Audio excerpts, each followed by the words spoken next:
നമസ്കാരം. Chat with celebrity എന്ന live ഷോയിലേക്ക് എല്ലാവർക്കും സ്വാഗതം. ഇന്ന് നമ്മളോടൊപ്പം ഉള്ളത് ഒരുപാട് ഹിറ്റ് സിനിമകൾ സംവിധാനം ചെയ്ത ജെ സാറാണ്.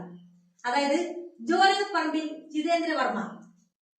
അദ്ദേഹം ഈ സംവിധാന രംഗത്തേക്ക് കടന്നു വന്നത് എങ്ങനെയാണെന്ന് അദ്ദേഹത്തോട് തന്നെ നമുക്ക് ചോദിച്ചത് മനസ്സിലാക്കാം. ഓക്കെ, അപ്പോ സാർ നമസ്കാരം. നമസ്കാരം.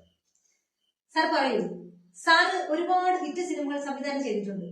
ഇപ്പോ സാറിൽ ഒരു സംവിധായകൻ ഉണ്ട് എന്ന് ആരാണ് ആദ്യം കണ്ടുപിടിച്ചത്? വളരെ നല്ലൊരു ചോദ്യം. Thank you. ഇത് ഞാൻ മറ്റൊരു ചാനലിലും കൊടുക്കാത്ത ഒരു എക്സ്ക്ലൂസീവ്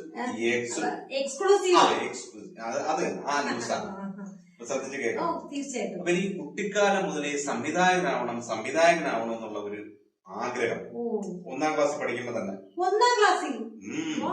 അപ്പൊ ഞാനിങ്ങനെ ആ ആഗ്രഹം മനസ്സിൽ വെച്ച് ഒരു 4ാം ക്ലാസ്സിൽ പഠിക്കുന്ന സമയത്ത് ഒരു ദിവസം എന്റെ ക്ലാസ്സിൽ ഞാൻ നിൽക്കുന്ന സമയത്ത് ഈ മഴ പെയ്ത് ഓട് പൊട്ടി വെള്ളം താഴേക്ക് വീഴും. അപ്പൊ ടീച്ചറും കുട്ടികളും എല്ലാം നോക്കി നിൽക്കുകയാണ്. ഞാൻ പിന്നെ വേറെ ഒന്നും ആലോചിച്ചില്ല. ഞാൻ നേരെ ആ ഡെസ്കും ബെഞ്ചും എല്ലാം പറക്കി ഇങ്ങനെ മുകളിലേക്ക് നേരെ കയറി ഓട് മാറ്റി. എങ്ങനെയാണ് മാറ്റിയത്? എന്റെ കയ്യിലിരിക്കുന്ന സ്ലേറ്റ്, ഇച്ചിരി വലിയ സ്ലേറ്റാണ്, അതെടുത്ത് ഓടിന് പകരം വെച്ച് ആ ചോർച്ച മാറ്റി ഞാൻ താഴേക്ക് ഇറങ്ങി വന്ന സമയത്ത് അവിടെ നിന്ന് ടീച്ചറും കൂടെ പഠിക്കുന്ന കുട്ടികളുണ്ടല്ലോ, എല്ലാവരുടെ ഫ്രണ്ട്, എന്റെ സംവിധാനം കൊള്ളാം. അപ്പോഴൊരു എന്തോ എനിക്കൊരു സ്പാർക്ക്, ഇൻസ്പിറേഷൻ. അവിടെ കൊണ്ട് തീരുന്നില്ല. ഞാൻ പിന്നെ ഈ 4ാം ക്ലാസ്സിൽ നിന്ന് 8ാം ക്ലാസ്സിലേക്കായി. അപ്പൊ 8ാം ക്ലാസ്സിൽ പഠിക്കുന്ന സമയത്ത് ഞാൻ ഈ സ്കൂൾ വിട്ട ഒരു ദിവസം ഞാനും എന്റെ കളിക്കൂട്ടുകാരും കൂടെ നടന്നു പോകണം. അപ്പൊ ഒരു വയൽവാരത്തിൽ കൂടെ വേണം നടന്നു പോവാൻ. ആ പോണ സമയത്ത് വീണ്ടും മഴ. അപ്പൊ എന്ത് ചെയ്യും? നമ്മുടെ കയ്യിലാണെങ്കിൽ കുടയില്ല. ഞാൻ വേറെ ഒന്നും ആലോചിച്ചില്ല, നേരെ ആ തോട്ടുവരമ്പിലേക്ക് എടുത്ത് ചാടി. അവിടെ നിന്ന് 2 ചേമ്പല കടിച്ച് ഒരെണ്ണം എന്റെ കൂട്ടുകാരിക്ക് കൊടുത്ത് ഞാനും ഇട്ടു.